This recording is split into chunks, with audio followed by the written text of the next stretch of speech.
If you got there too early, they generally try to crucify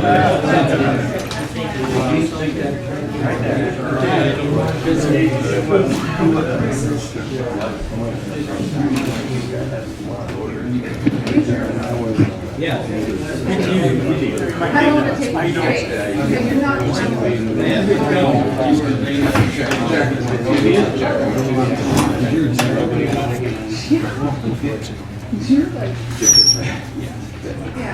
Okay. You stay over there. We've got someone back here now, but we're going to try to even it out. Can you guys hear me? No? No better? He'll get it. Yep, that's good, right there.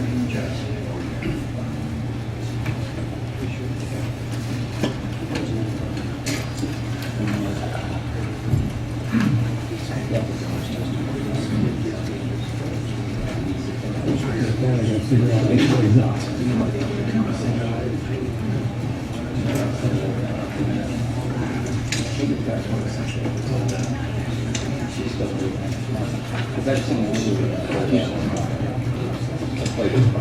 Airhead Lake, or Airhead Golf Course, across the street. You ready to go?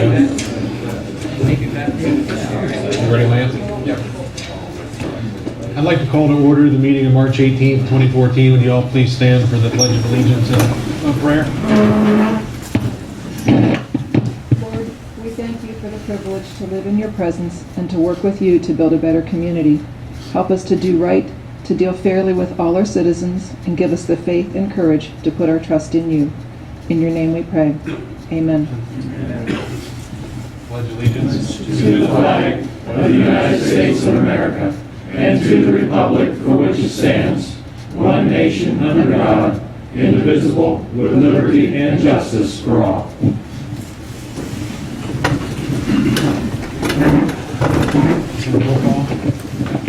Becker? Here. Sauer? Here. McBain? Here. Schloneker? Here. Callender? Here. Simpson? Here. Blakeman? Here. Willard? Here. Blaisdell? There's no reading of communications. Oh, I'm sorry, under approval of minutes.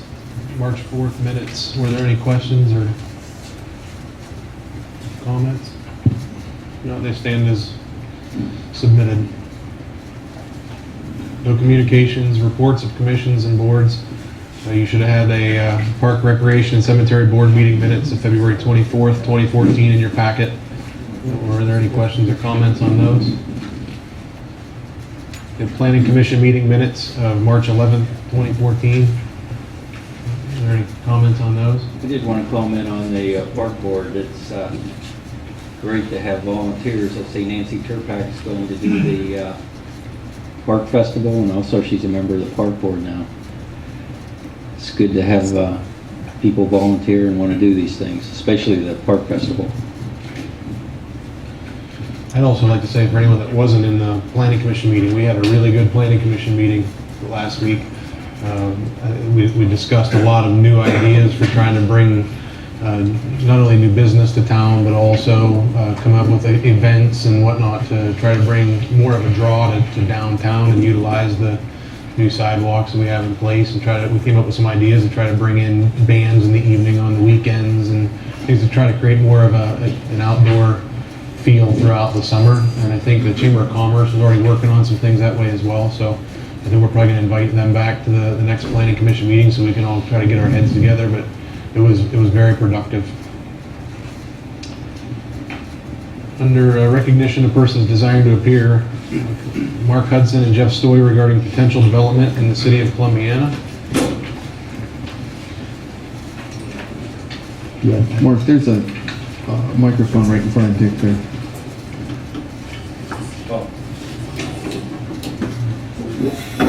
You can use either. Jeff Stoy and Summer Barker from Architectural Design Solutions, representing the property owners of Hempfield Properties Inc. out of Pittsburgh, Pennsylvania. I'd like to take a second and thank some people who have helped us get to this point. Jason Wilson, Sarah Polton from Congressman Bill Johnson's office, and Omega, and Lance himself, who was very helpful in getting us to this point. The property in question tonight is Lakefront Golf Course, approximately 57 acres. We're proposing a development of a hotel, office buildings, retail, medical, and possibly a surgical center. Something we've been working on pretty heavy right now. Summer's going to take a second and explain to you what we're thinking. All right, very good. Good evening, everyone. Turn the switch on the side. Hi there. Justin? Great. Good, okay. Just to orient everyone here with our site development, currently right now we're looking at conceptual site plan. We have State Route 46 on the left side and State Route 164 on the right. And currently at this point, we are looking for a development for a new hotel facility on the west half. The hotel may serve as far as many as 88 beds, with parking surrounding the property as well. On the opposite half is where we're looking at the multi-use development for the medicals and retail, food, and some additional office space as well. The hotel, as she said, will be approximately 88 rooms. The hotel is based on the need for the oil and gas industry. Tonight we're asking the city to help us in getting the proper sewer and water to this property and all other property on the north end and northwest of the city that is annexed. When we started this project, we were under the impression that we had water, we had electric, we had sewer. So we thought. We don't have enough sewer capacity in the town to support this development. And that also continues down Route 14 all the way to the end of Annex, which is Earl Corey's property. You have in front of you some documents and paperwork there. There's one there that shows 186 acres. Before that property in the deluxe motor area and other areas surrounding, you have approximately 5 lift stations that are pretty much, Lance, correct me if I'm wrong, outdated. The problem is the sewer system in this town is pushing from one lift station to the next lift station to the next lift station before it even gets to the sewer plant.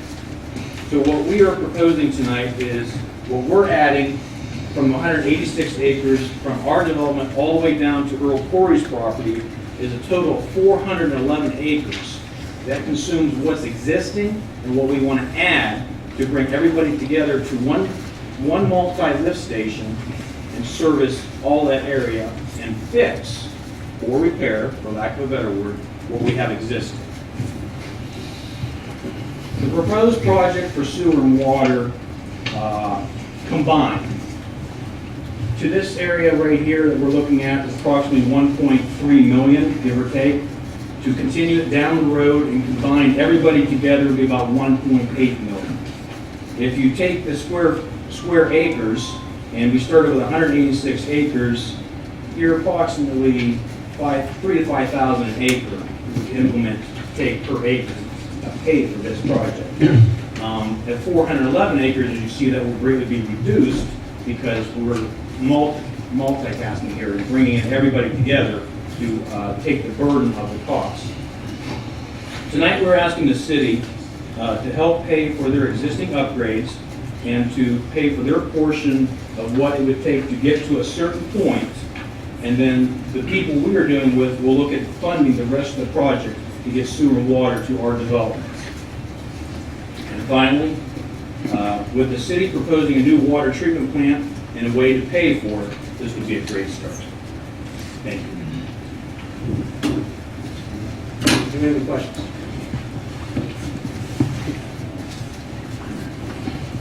Are you going to go over the TIF and what or anything? That's Mr. Hudson. That's Mr. Hudson, okay. Explain that. If Anybody have any questions on what I proposed? How soon, say the sewer's there today, how soon is this project ready? A year, 2 years? The hotel's designed. The hotel's already been out for bids. Once we get a green light, we'll proceed with the loan documentation, get everything up and running, and summer we'll prepare the architectural for permitting. You under pictures of the hotel, anything? No, Under your, currently. No. The hotel will move fast. We have a lot of aspiration here, people want to come, but when they find out there's no sewer, can't sell. I don't have a question. Just so you know, the hotel itself, John Monagle will help us here. We figure about 12,000 gallons of water a day or more for the hotel, which will affect the water treatment. So that's just one project. We're estimating our project down and throughout down 14, over $50 million for the construction of what we are proposing and other people down the street, as Mr. Perry, what he has in mind. I'm excited.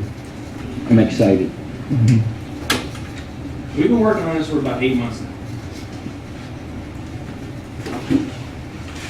Thank you.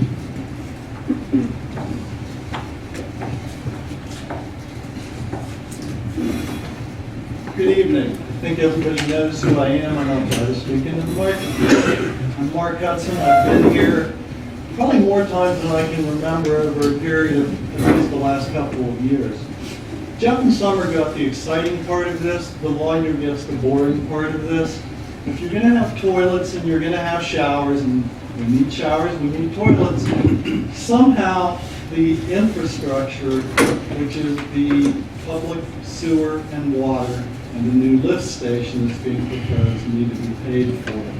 That's my part of the explanation. And just so you understand, normally a project obviously would first go to planning commission, not come to council, but since we are talking about the sewer and water and the lift station, we all thought it was more appropriate that we come and address you this evening. And I am not asking for any ordinance or any resolution, so we're asking for some support this evening. Now, Mr. Schloninger, you mentioned the idea of a TIF, and for those of you that don't understand what that is, here's what it is.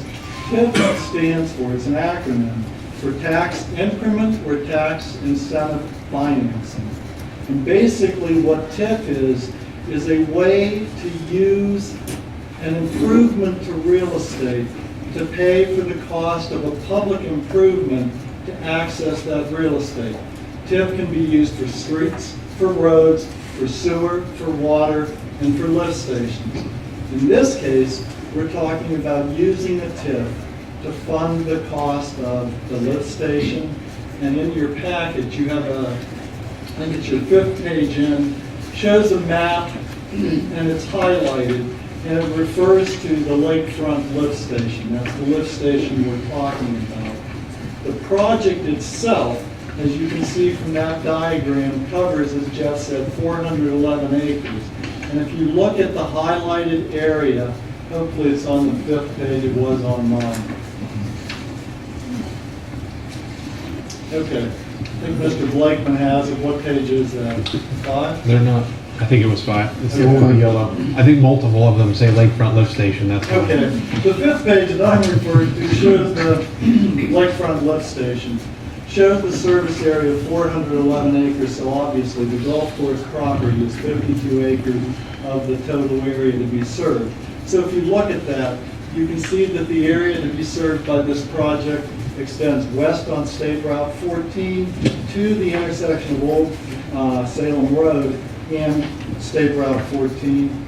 It extends north on both sides of State Route 46, and the southern part is an existing area already served by the city, and that's where the 5 lift stations that are causing continual problems come into play to be replaced. Now, The way a TIF works is pretty simple, although the way it's laid out in the revised code is rather complicated. Basically, if I own a piece of real estate, I pay real estate taxes on that. If I build a building on that, at some point in the future, once the value of my building is assessed, I'm going to pay real estate tax based on not only the original value, but the improvement. What TIF is, it's a tax exemption. So we exempt from traditional real estate taxation the improvement itself. What we do with that improvement is we use that to fund the cost of the public improvement, in this case water, sewer, and lift station that will access or serve the property under consideration. There are limits on how long we can do the tax exemption, and there's also a limit on the percentage of the improvement. Now, we can exceed those limits, which, by the way, traditionally it's a 10-year limitation time-wise, 75% of the value of the improvement. Beyond and above those limits requires not only the municipality, in this case the city of Columbiana, and the owners or developers, but also the third party is the local school district, the public school district, Columbiana exempted village schools. Why? Because for over a certain period of time that the General Assembly has decided, 10 years, school districts should not lose the tax for over that period of time. Now, if anybody says, well, the school district is a loser, not really. You're looking at property, in this case, the golf course is vacant, and if you look at Mr. Corey's property, largely vacant. So if you take property that is vacant right now, put an improvement on it, and 10 years down the road, the school district benefits because now instead of being, taxed on vacant land and receiving that, the school district is receiving on property tax alone the increased value.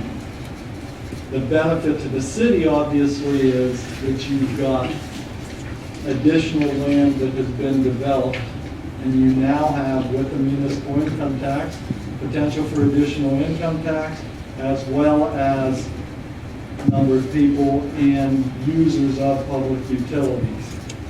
Now, typically, the way a TIP is put into play is an agreement is entered into between the city and the developer. The idea is that annually, the cost of the improvements will be amortized, if you will, based on payments that are made in lieu of real estate taxes on the improvement. Normally, if an agreement's entered into, the city may choose to issue bonds to cover the cost of the improvement up front. As those annual payments are made, the bonds are then retired. In theory, over the 10-year life of the TIF, the entire cost of the public infrastructure improvement is paid.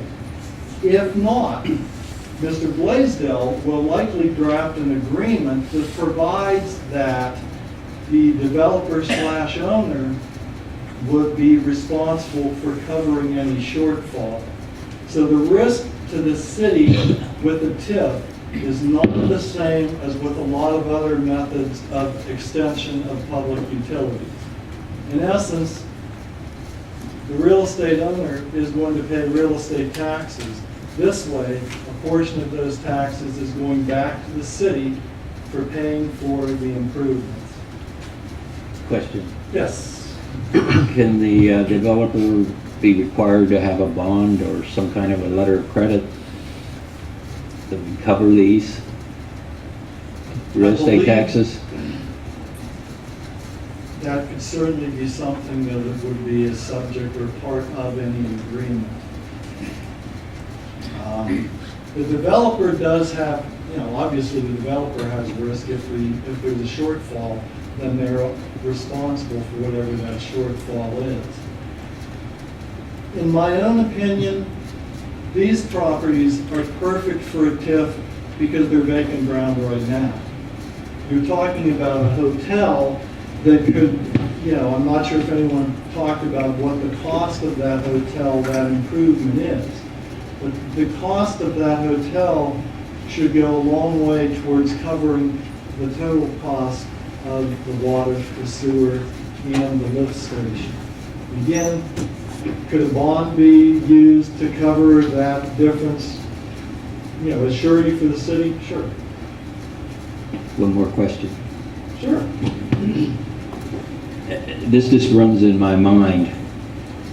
A business can't have over, now this is coming from the archives, over $500,000 in wages and still be used as a tip. Is that something that you've ever run across? It's not in the, having just read the statutes again today, the $500,000 limit is not in the sections on TIF. Now, there's a lot of other exemptions, and there's different types of TIFs. You've got blighted property, you've got urban development or redevelopment, but in the sections on TIF, that type of stipulation is not there. Because Keith's sitting out here, he can refresh me. The reason we didn't do Prima is because the wages would have been over that price, is that right? What happens, Mark, you didn't get the wages. If the wages are over $1 million. It's $1 million instead of, okay. $1 million, if it's over $1 million paid, then you have to split your income tax with the school. So if you have one. Okay, so it doesn't exempt it. Okay, thank you. There you go. There isn't, there is, yeah. Mark, while you're answering questions, and before this old brain forgets, Yeah. could there be any possibility of a problem like this since you're covering 2 school districts? Yeah. Okay. Because we're really covering, if you're saying going west on 14, this would only cover what's in the Columbiana district.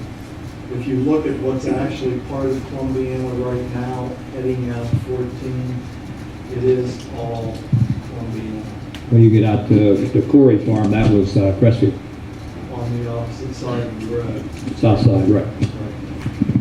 But no, we would. And again, if we are only going 10 years, the school districts, although they may be notified of this, they don't really have any part in this because the General Assembly has decided if it's less than 10 years, less than 75%, you do not need participation of this in the local school district. Thank you. Now, if they would participate, you could go 100%, then. You could go up to 30 years, you could go up to 100%. And if you get into, since you mentioned that, the idea of an incentive district, then I think you may be more likely, because then you're saying, all right, an entire parcel of contiguous property will be subject to a TIF. Then you could probably and more likely exceed the 10-year 75% limitation. Because the more property that you're involving in this up front, the greater the benefit to everybody concerned, including the school. So, would the school district agree to over 10 years? That would be something that I can't unfortunately answer for the school district. Although I may be involved there, this won't be something I'm going to be able to vote on. Okay. From a protection standpoint, Yes. If the bond was in place, I mean, is there any chance of us being on the hook the way we were with Firestone Farms? No. None at all. So we would be, The even in difference- bankruptcy, we're safe. The difference between this, if you look at the cost, Firestone Farms, which was an assessment project in this, to me, you're comparing apples to oranges. Is there some slight risk to the city of a default by the developer/owner? Yes. But I don't think it's quite the same as it was with the assessment. I think the bond is there, and actually, I think that the persons behind this project are not about to default on anything. Now, Can I assure you of that? I wish I could.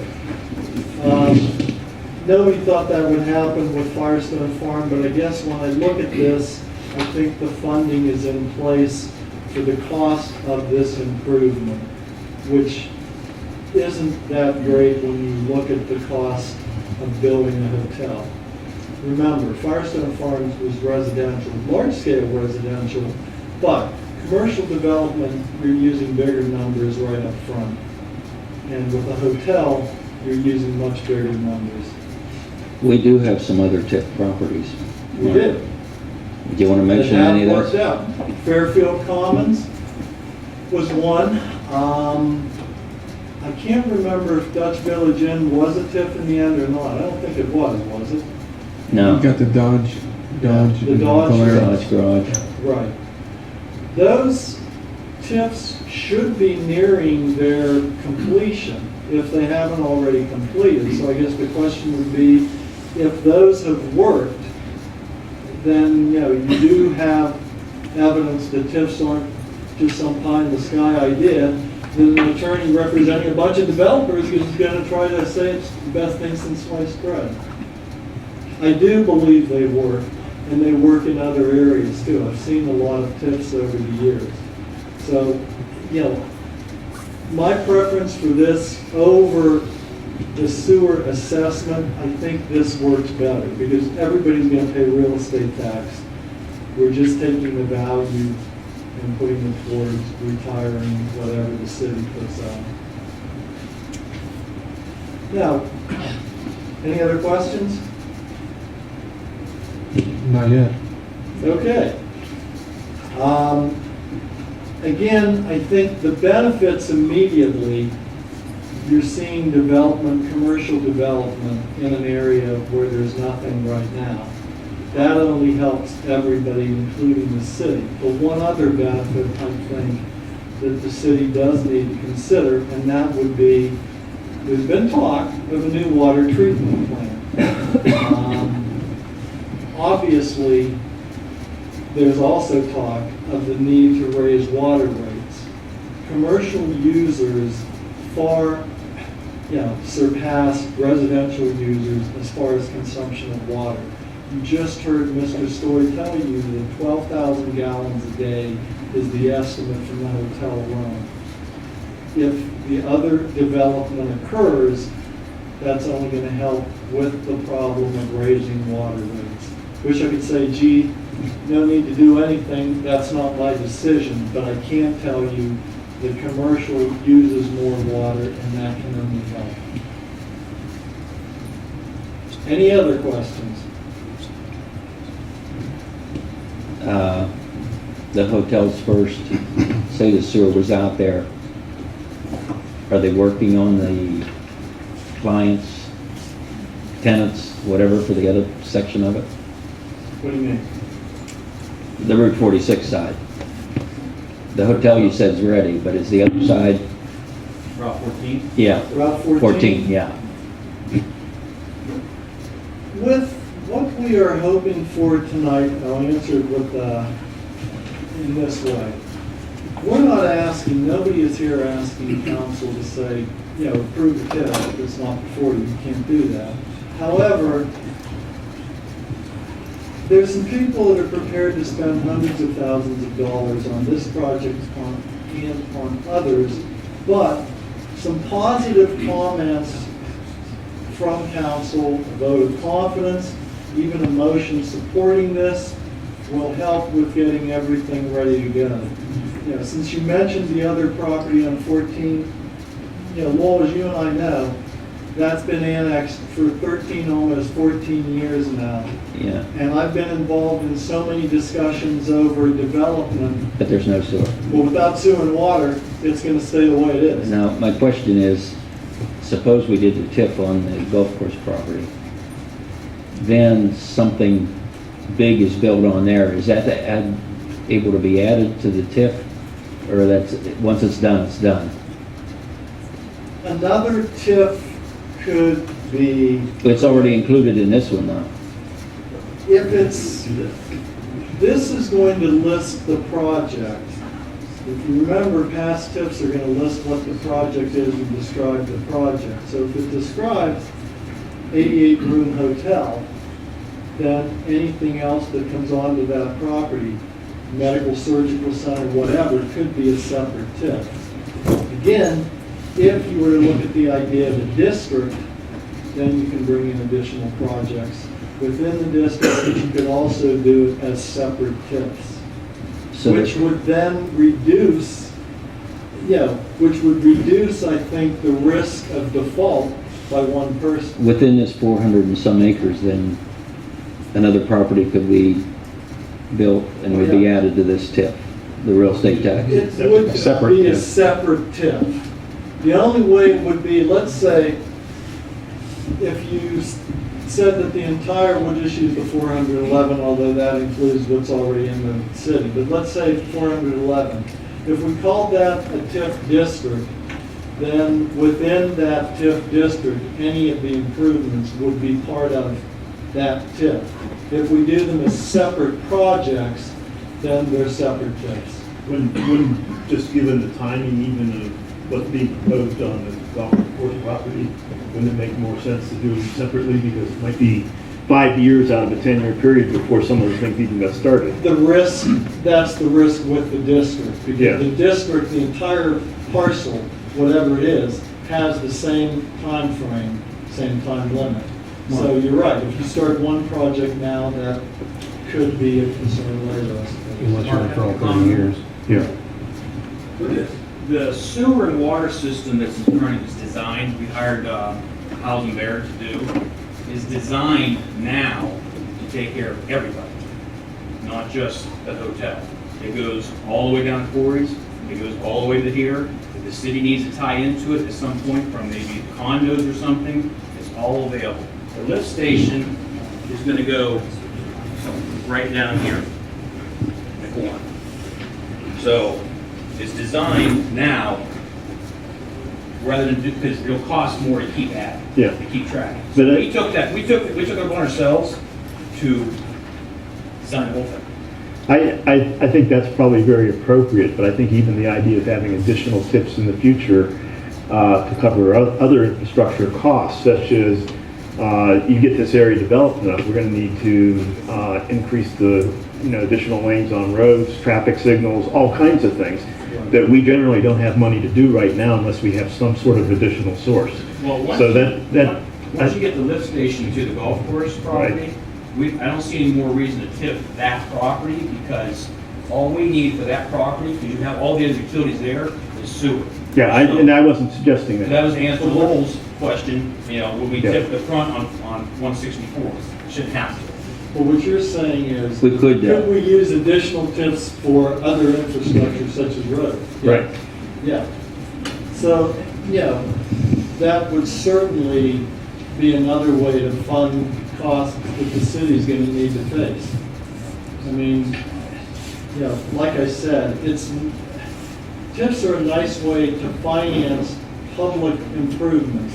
You declare whatever this improvement is for a public purpose, even if it's running through private property, and that allows the exemption to come into play.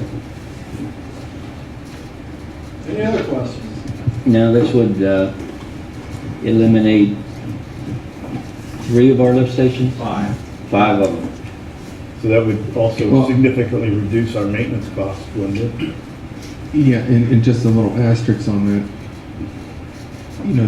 That project wouldn't automatically, we'd still have to tie in the Ford Garage lift station, for example, but at least it has the capacity to do that. But we would have to prioritize, and the Manor lift station would probably be the first one that we would have to do. But, this would provide your main trunk lines to do that. But yes, potentially, if you design it properly, you can get rid of 5 lift stations. You say you're working on Mine's it? more of a safety question. How many floors of the proposed hotel would that be? Because just one? Because we'd have to think down the road if it was higher than that with the new ladder truck that we had just gotten in and how that would go. and plus the rest of the enforcements that we'd be able to try to tie into. So, okay, one. Mark, are you looking for possibility of an approval or on the concept of this Yes. process? An approval of the concept, I think, would go a long way. We're calling this, the north end, as your packet shows you, for the reason that we're not looking just at the golf course, not looking just at a hotel. We're hoping to basically improve existing problems and create additional development. This area of the community probably would have been developed had the water and sewer been, there, especially the west, heading west out State Route 14. The only thing stopping development has been no water and sewer. Well, noting that the lift station in that area was talked about well over 20 years ago, most likely 30 years ago. I see this as an opportunity for us to get something that we needed years ago. Thinking of your 5 lift stations, I would make a motion that we approve the concept. I would second that motion. There's going to be a lot more questions to be answered, And noting it must But go to I- the planning commission first. but I would definitely look for your concept and second that. It's just an opportunity to let the property owner, which we've always done with our sewer and water, pay for, but this way they'll pay for the infrastructure. And hopefully down the way, we can get more tips out there, and you can talk to the school, and maybe they would agree to forego their thing, and we can go 100%. Never know. Estimated cost, lift station, and what you're proposing. Yeah. The cost, and I think Jeff mentioned, Between 1.3 and 1.8 million. right, That covers what? That's everything. Everything. That's the whole city, you take everybody's problem and all new construction and put it all together. Dan, that would be the lift station, all the lines, the forced main. Eliminating 5. Yep. Although those 5 would not be hooked up Well, necessarily. the main one it would be the north end right there by Deluxe Motors. It would be hooked up. Yeah. And then, the one out in front of the line connection, it would just need shot straight, south across the street. Gravity. Yeah, gravity. And the one at the Ford garage? It would have to be, it would still be pumping in the north end. We'd have to come across the. It could not be gravity. It could be gravity, but we'd still have to put that line in, and that line is not in this project, but, the capacity there. I will second you, Dick. There's another one out in front of the veterinarian there that's not really ours, but it is a, it's a private lift station that, takes maintenance and we've kind of helped them out over the years. They could gravity that in easily.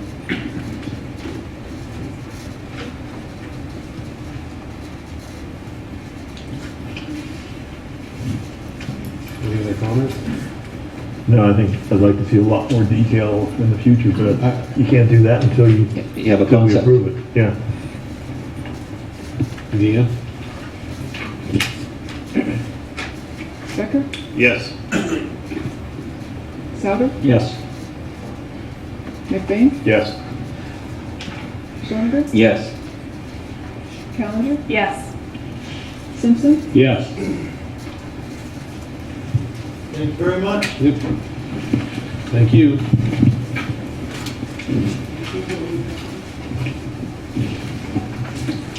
Okay, managers report, I'm sorry, anyone else here want to speak this evening?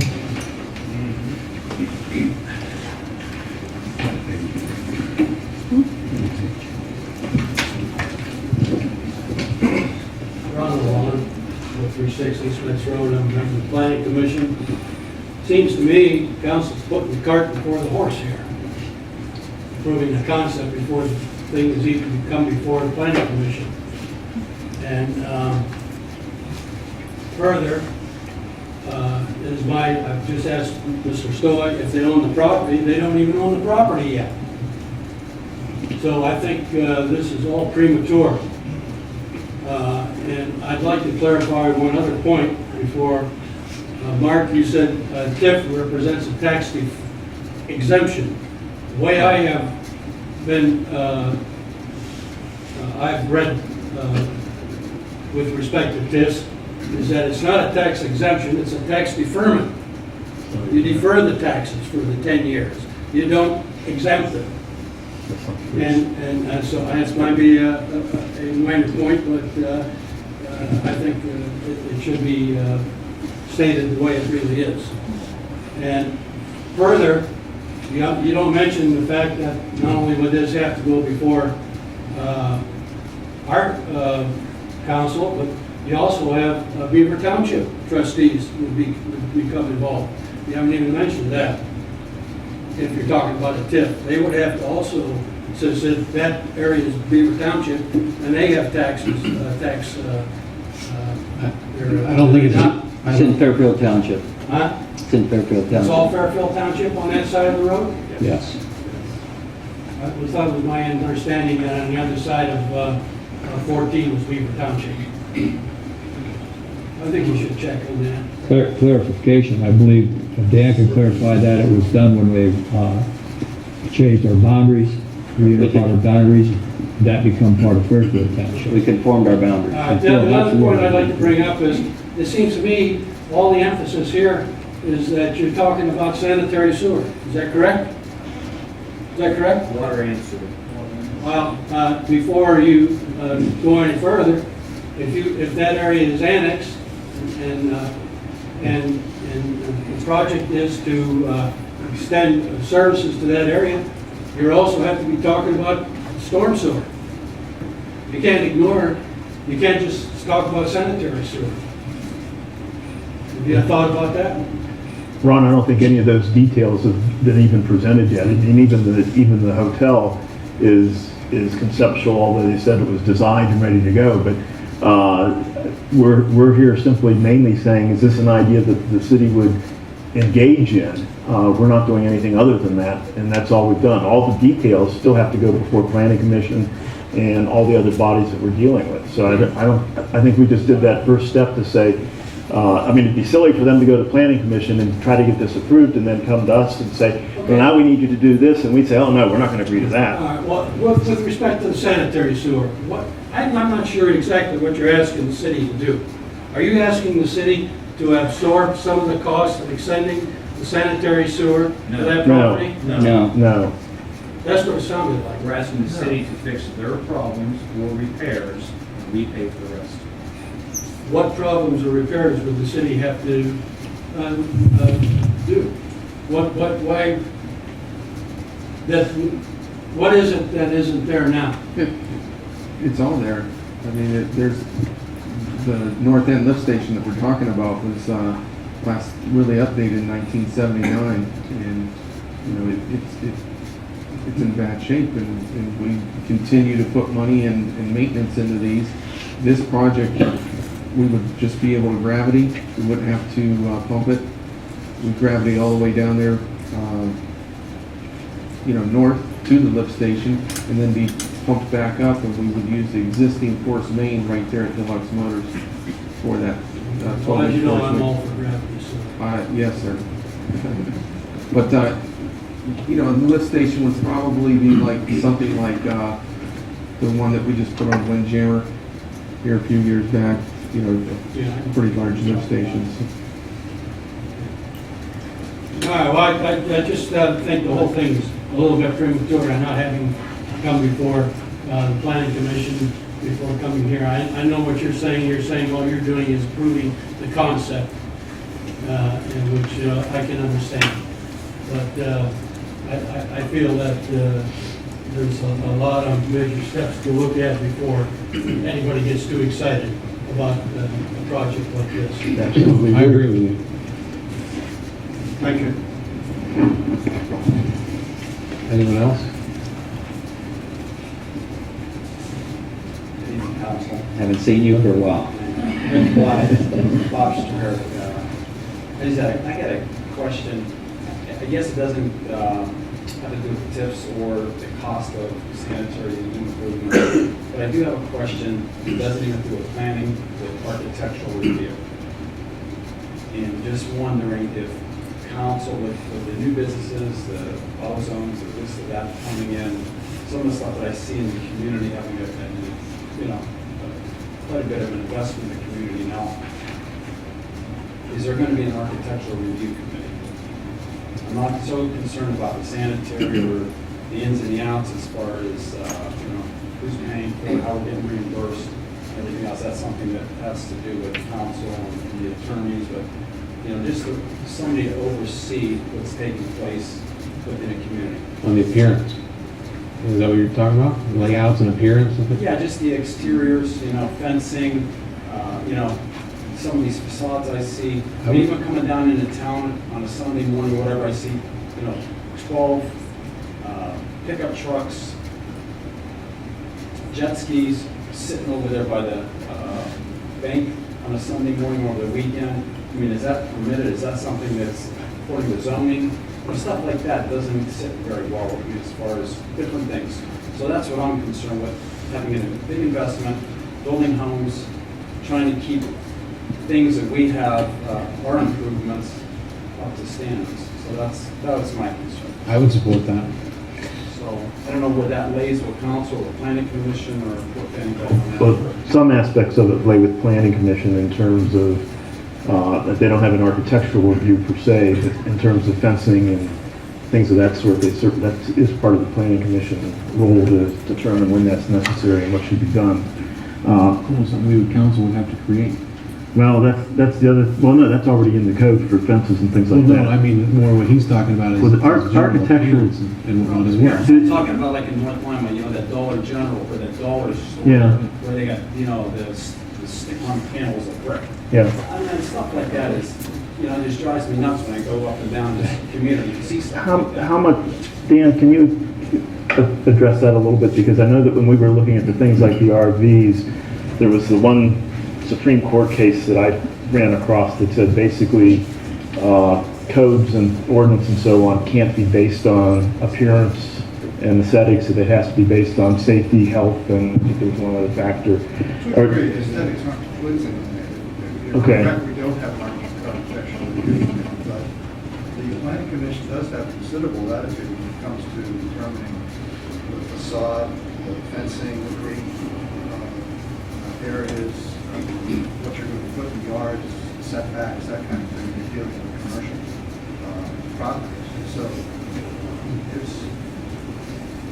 I think there's considerable latitude there now, but an architectural review committee would have to be established by council. And that doesn't exist at present. A question, would you go into depth a little further what you're talking about an architectural review? And my questioning is, are you saying that we're going to paint the buildings a certain color, we're going to use a certain type of architecture? How are you saying that? Well, when you go into a Solon or a Poland or a Hudson, you drive into the community and it's beautiful. It looks gorgeous when you drive in. They have trees, they have landscaping, the blacktop's hidden, you don't have retention ponds right out in the middle. I'm talking about stuff like that.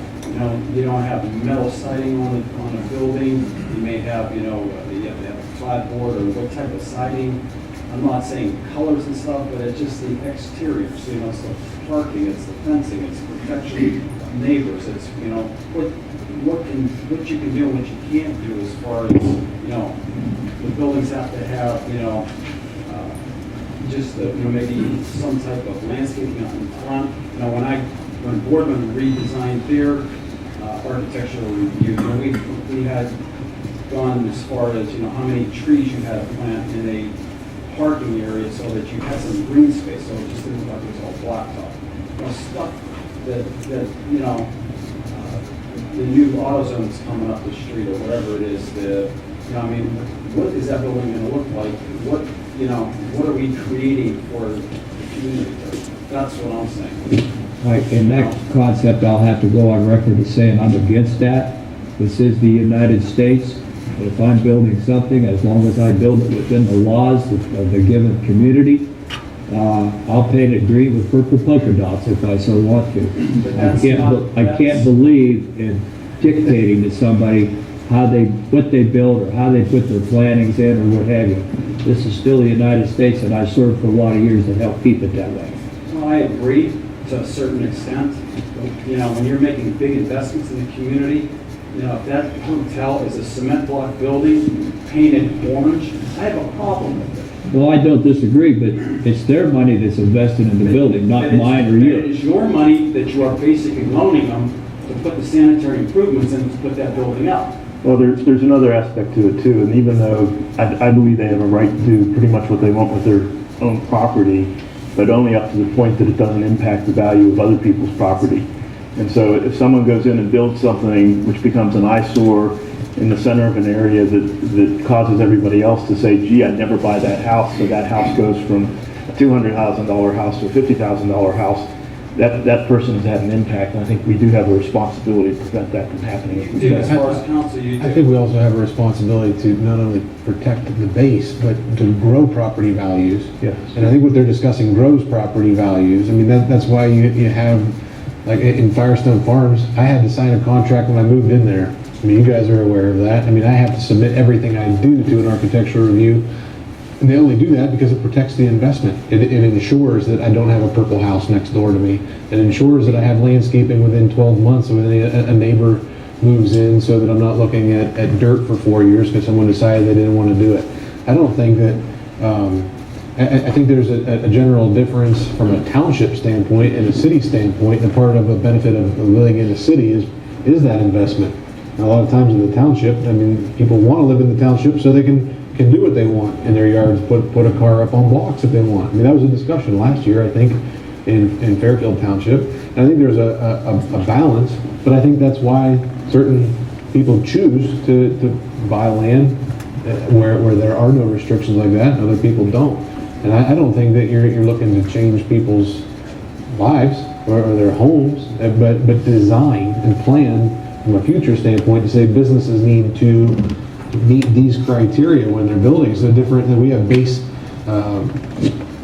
water and sewer. We have to have certain dimensions of pipes and whatnot, I would assume, to fit 88 people. I think that there's nothing different other than pipes to say we want the exterior of the building to meet these certain requirements. All you're doing is beautifying the city you live in. And if you want to live in a non-zone community, then you have to go to an area where Springfield Township or somewhere where you have a trailer next to you, and it's $2 million next to you. So, I mean, we live in a zone community. Our zoning is very restrictive, in my opinion, and it's worked well for a lot of years. I don't want to start, and I agree, Mayor, you moved into a planned development that's how it was. But I don't think it's this body's purpose to do that. If you want to live in that type of development, okay. But if I buy a lot on whatever street and want to build a house, I don't want somebody telling me what I can build. We're already telling the setbacks, you know, what all we can do as far as the lot's concerned, and that's protecting my neighbor from me. And I'll use two examples where two-door physical therapy is. When Tom Lorquist built that building, I thought it was one of the dumbest buildings I ever saw in my life. I don't like it. Then they built what's PNC Bank out at the Plaza. I don't like that architecture either. But by golly, it's what they want to build, and I don't think we should be dictating what they build in that respect. But I don't think they're talking about dictating what someone builds so much as meeting just minimum requirements of what you're building to meet certain criteria. And I don't think you're talking about even here you have to choose these 3 brick colors. I think they're talking about basic landscaping and curb appeal. I mean, you can't have it both ways, and you can definitely tell the difference in our town compared to some others when you drive through and tell that we don't have a very restrictive zoning. I mean, you go to certain towns and usually their home values are much higher. The general appearance of, I'm not even talking about residents, I'm talking business up and down the street. You can tell the difference. And it has nothing to do with anything other than planning. I mean, if we create specific requirements and minimums, I'm sure whenever they do their design, there's a lot of green space there. It would have whatever types of certain trees you want, and those, so that when you're driving through, it blends. I think that's what they're suggesting. And I'm not even talking about the hotel, because I haven't even seen architectural rendering. It's the first time I walked into it. All I'm saying is that, you know, in general, the community in general, that's what I'm talking about. Being that I'm here tonight, the council opened up for communication, this is on a plate basically. I just think that we need to take a look at either establishing, having planning commission have some type of architectural review committee, something in place that somebody has, to look over a set of drawings, a set of exterior, a facade, elevations, and come up with some type of rendering. I mean, they do it everywhere else in the community, in Ohio, Florida, wherever you may go, they have, a rendering of what a building's look like. We do it when we have customers with houses, and they want to see what their houses look like. It's the same thing here. I mean, I think we owe it to the community. I really do. Can I say one thing? I don't even think Commissioner Story would probably be opposed to that as far as being, with, having an architecture background and building background. I think all of the local builders would accept it. And the one thing that I just want to point out is that I don't know if has any architectural background on council, with all due respect. I'm not sure about planning commission either, but when you look at a conceptual plan and give it your approval, I kind of look at that and I see it in 3D, I see it pretty much done. And, I'm looking at, and no offense, but I'm looking at, I'm looking at the topography of the land, I'm looking at, the topography of this parking lots that cut and that hillside and different things. And the one thing that I noticed is that we have 52 acres and we have 88 rooms dedicated for the oil and gas industry. And we're building a one-story building 50 foot off of a highway that is going to, is the first thing people see when they come in the community. And you just kind of, encourage this layout a few minutes ago. And so we have 50 foot of grass or green space, trees, whatever it may be. And then we have a parking lot of, if you've ever been to an oil and gas site, there's nothing but, 2,500, 3,500 pickup trucks, full of mud and equipment. And that's the first thing you're going to see lining that parking lot. When we have the opportunity to look at the drawing and go, what's that parking space back in there? Or can we tweak this and do this and this with the property? And where an architectural, instead of accepting a conceptual drawing, we could have said the concept, let's look at this and send it to some professionals and or some people that are accustomed to seeing it and know what it's going to look like done, and not head down this road until we have a little bit firmer grasp on the layout. I don't even see a topography, and I don't know if it was on your package or not. I think everybody's getting ahead of themselves. They came with a concept for sewer tonight. For the TIF. That was the For the main thing TIF. they were asking if we would be interested in doing that. This will That was all the have to go primary to thing. planning commission. The design of the hotel, I asked her if she had a picture, she don't. We didn't approve any concept for a hotel, what it's gonna look like, anything, how many trees, that's planning commission will do that. The only thing we were working on tonight was the TIF, the concept of the TIF, so they can do these projects. Then it'll go to planning commission. But in planning commission, there's really no direct course for what we're speaking of. And there's no ordinances stating that they have to follow these guidelines as far as, these chain of events. And that's where council has to create the ordinances, from my understanding. I don't think the planning commission created ordinances, but I believe council has to create the ordinances. Anyhow, I wanted to clear up, we didn't approve the hotel where it's sitting, we didn't do anything of that type tonight. We approved the concept of the TIF, so they can, then this will all have to go to planning commission. Okay, thank you. Thank you. There was one issue that was raised that I think I'd like you to answer if you have.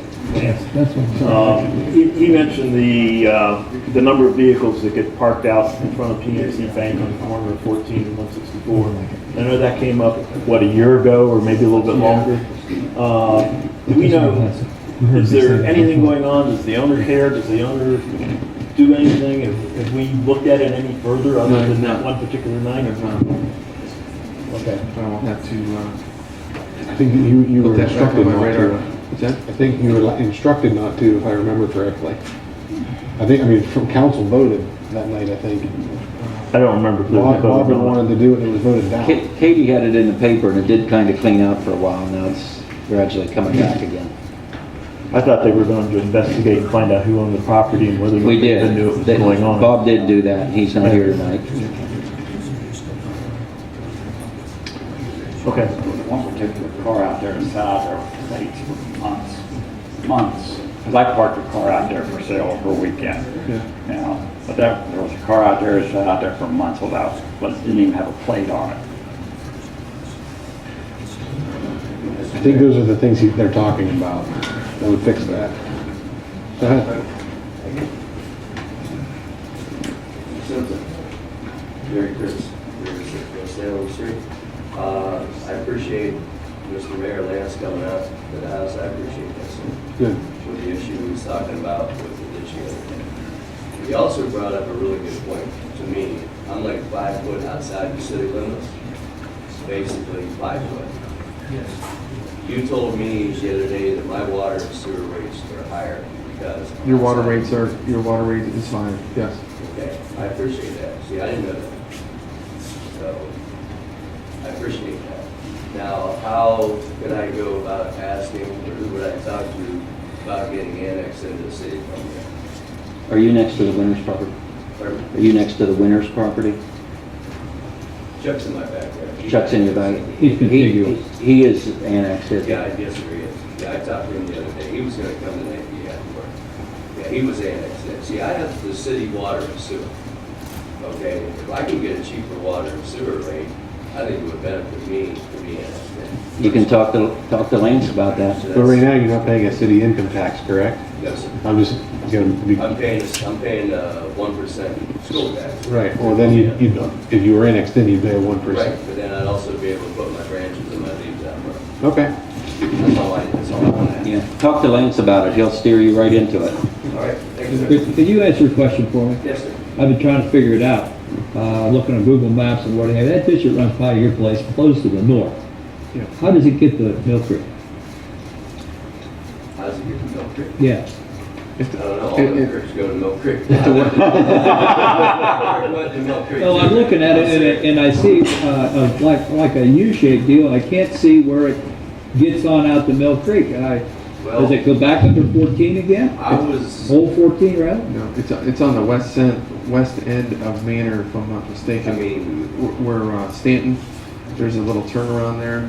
If anybody else can help me out, but it's to the west of that. Because we walk pretty far. I didn't want to go out there and walk it and have people want to know who that old coot is out there walking around our yard. when do you want to come out? Yeah, but I'd like to walk the whole thing. Well, let's do it. Okay, I'll give you a It gets call. really bad when it gets back on Mr. Winters. And I'm wondering, Lance, if maybe we could come up with some type of deal with Fairfield Township, that we could maybe work together and solve that problem. See, the neighbor right next to me, he's got water which is coming into my yard now. That's Fairfield Township. They got everything mapped out. They're gonna put a new ditch underneath this driveway. So when they come out there tomorrow, I'm gonna find out who is in charge that I would talk to about this problem. Because he also seen all the water coming off of Oak Court, dumping into that ditch. Plus, I mean, there's a huge culvert pipe, and I asked him if anybody had a sanitary sewer, or like a sewer. You guys gotta have maps of that. And I was just wondering where all that water, because I know it's coming from all the way up and down. Because I walk my dogs and I can see that stuff just pours down the sewers. And this gentleman back here was questioning the city sewer, so you can jump in on there too. I appreciate that. Thank you. Anyone else? Thank you. Manager's report. Okay.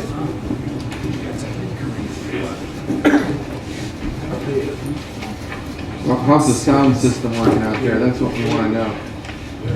I'm hearing feedback, Lance. Okay. You still hear feedback? Yeah, I'm It's hearing only feedback. Oh, it's only, of course, I got, let me turn mine off. So we'll continue to work on that. I mentioned to you that ODOT is launching a new program about inspecting our bridges.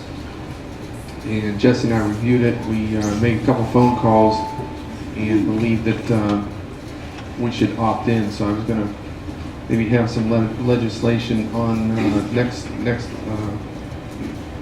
council meeting's agenda to opt into that program. If we don't, and that program is created and it's successful, it's my understanding that our current inspections occurring once a year by the county will cease. So we may as well try to get in on this program.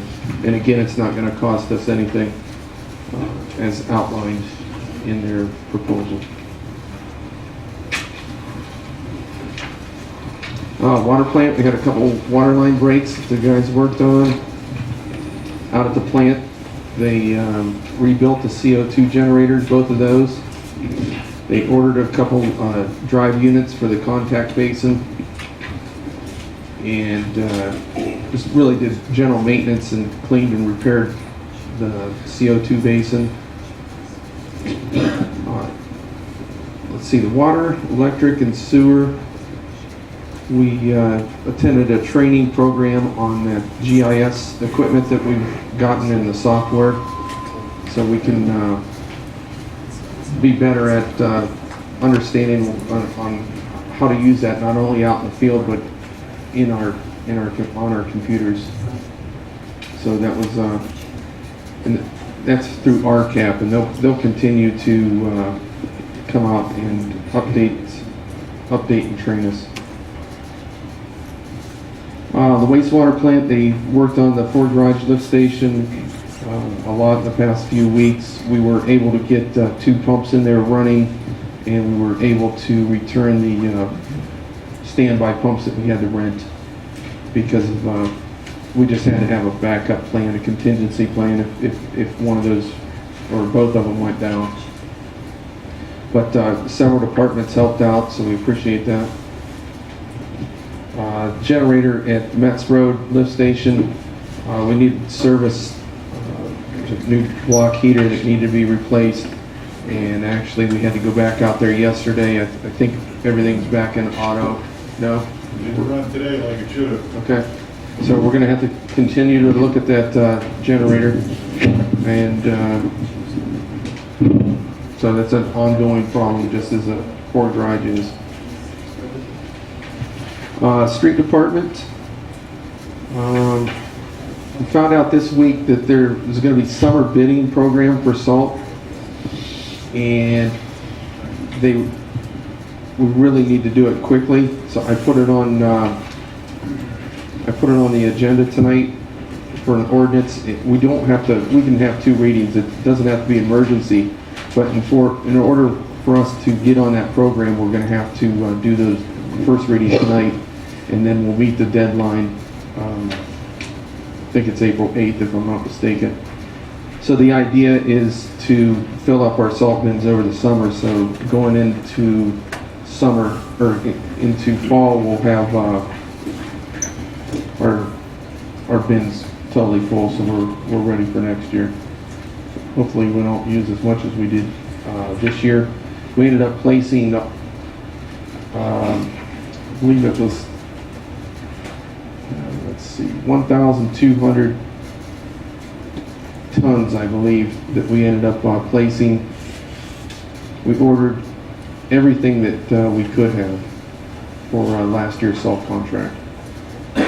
We put 35 tons of cold patch in the potholes so far, and though we realize they're going to still continue to pop up, so we're going to have to continue to go around and do that. And then the hot mix plants will open up hopefully first week of April, and then we'll be able to put some more permanent patches in there, actually cut things out and make it smooth instead of bumps.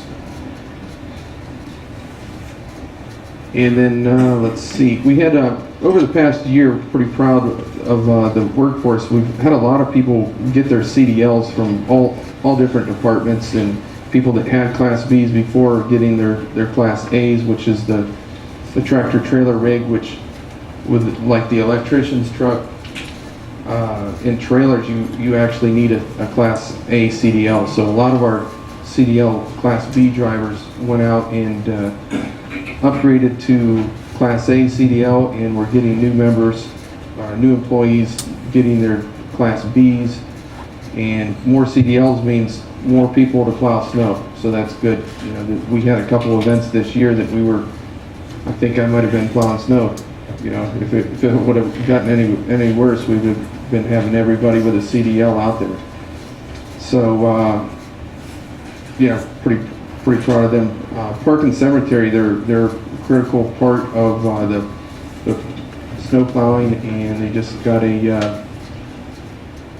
upgraded a CDL out there, and our meter reader actually just got a Class B CDL this week. So got a lot of, I think maybe 6 to 8 CDLs or CDL upgrades since last year. So we're pretty excited about that.